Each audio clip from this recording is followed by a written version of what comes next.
Why does the black man serve the white man? Why does everything the black man do benefit the white man? Why does the black man say freedom is doing what I want to do? And why is it that everything he wants to do enriches the European? Welcome to the desert of the real.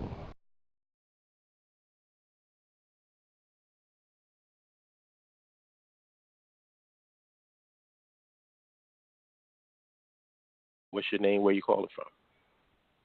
This is Abibifahodie calling from Arizona. Uh-oh. Lex Luger. Yes. The total package. How's everybody? I'm going to try to be on my best behavior tonight. You know, everybody, we're on the best behavior, so. You're not going to go Rodney on us? Oh, no. I'm going to try not to.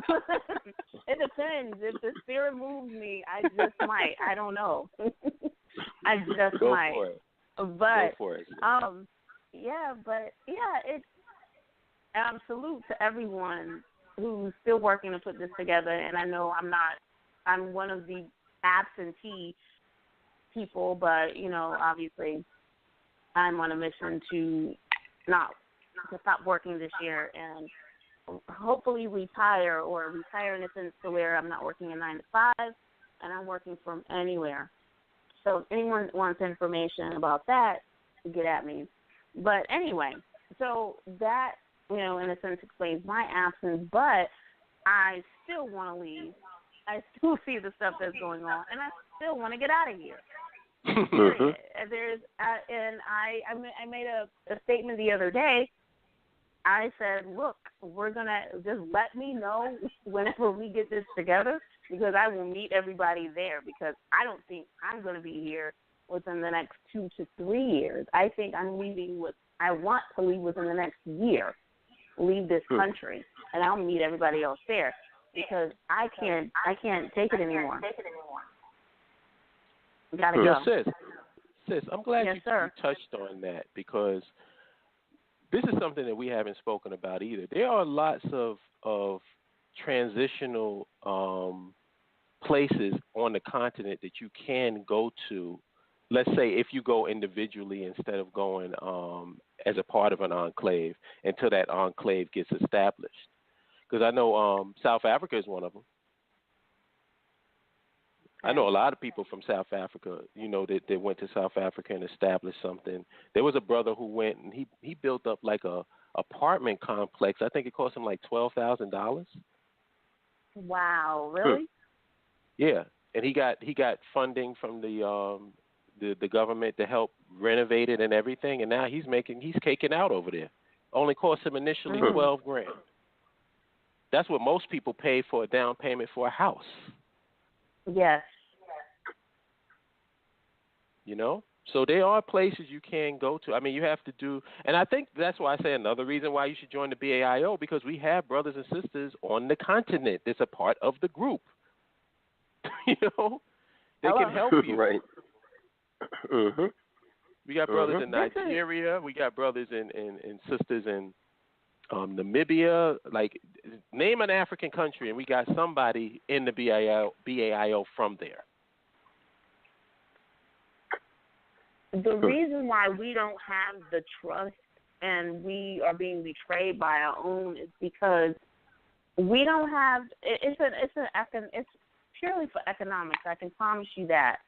You know, if anyone has to wake up and go to the job or, you know, the plantation, quote unquote, in the morning, you can't expect them to do anything, you know, because there's a saying that people are most people are one paycheck away from, you know, being homeless or being on the street.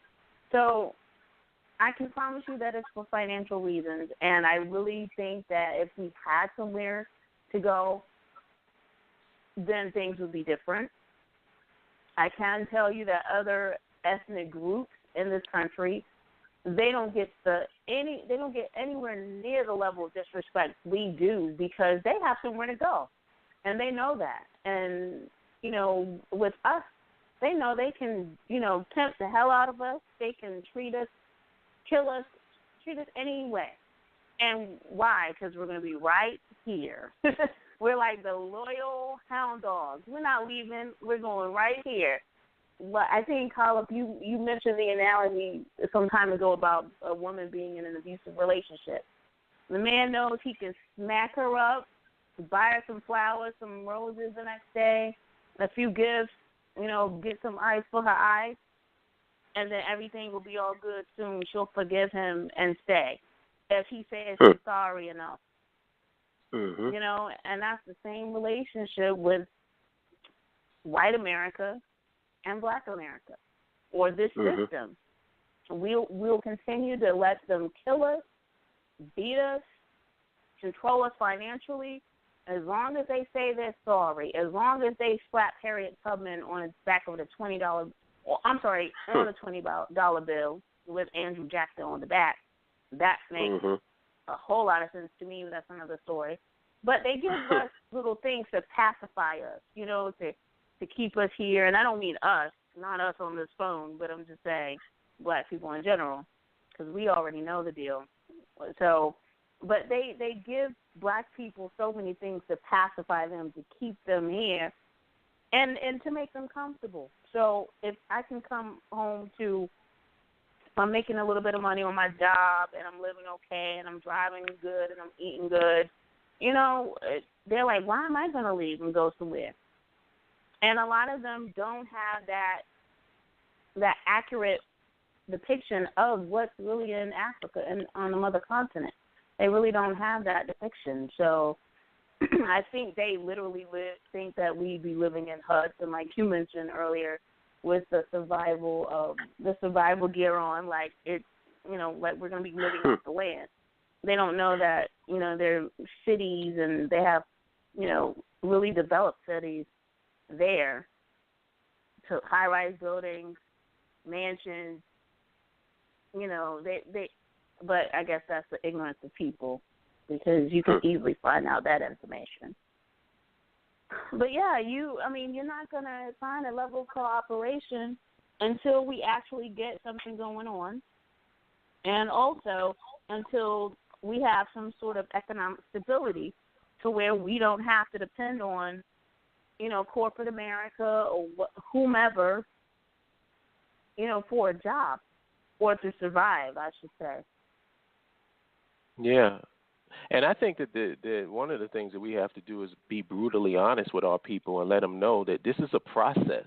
It's like anybody that thinks that this is going to happen overnight is delusional, It doesn't mean that it has to take 100 years, because that's craziness, but it does have to start somewhere. It has to be a process, because right now I feel like our people are collectively have their hands in their pockets, just leaning back and forth like, yeah, look at who died today, blah, blah, blah, blah. Nobody, there's nothing, no unified action being taken. Right. Everybody is handcuffed, basically. And I'm trying to get past that. And I also, that I remember what I was going to say. It was about the nation within a nation thing.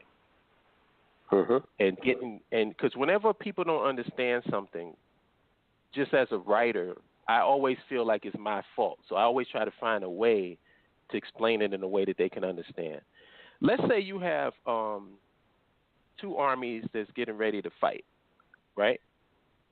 And you got one army that's on the east and the other army is on the west. So just visualize that. Two armies are getting ready to go to battle. Does it make sense that the army in the east is going to set up their base of operations in the west? Not at all. Nope. There it is. If you don't understand that, then I don't know how else to break it down any simpler than that. You cannot establish your base of operations where you get supplies to your people and all that. You can't do that in the land of your enemy. It's that simple. It's like it's not even. That's a drop the mic. There's nothing to talk about anymore. How are you possibly going to counter that? And if you do counter it and say that, oh, no, we can do that in our enemy's land, then the people need to look at you for what you are, a fool. And dismiss whatever you have to say. It's that simple.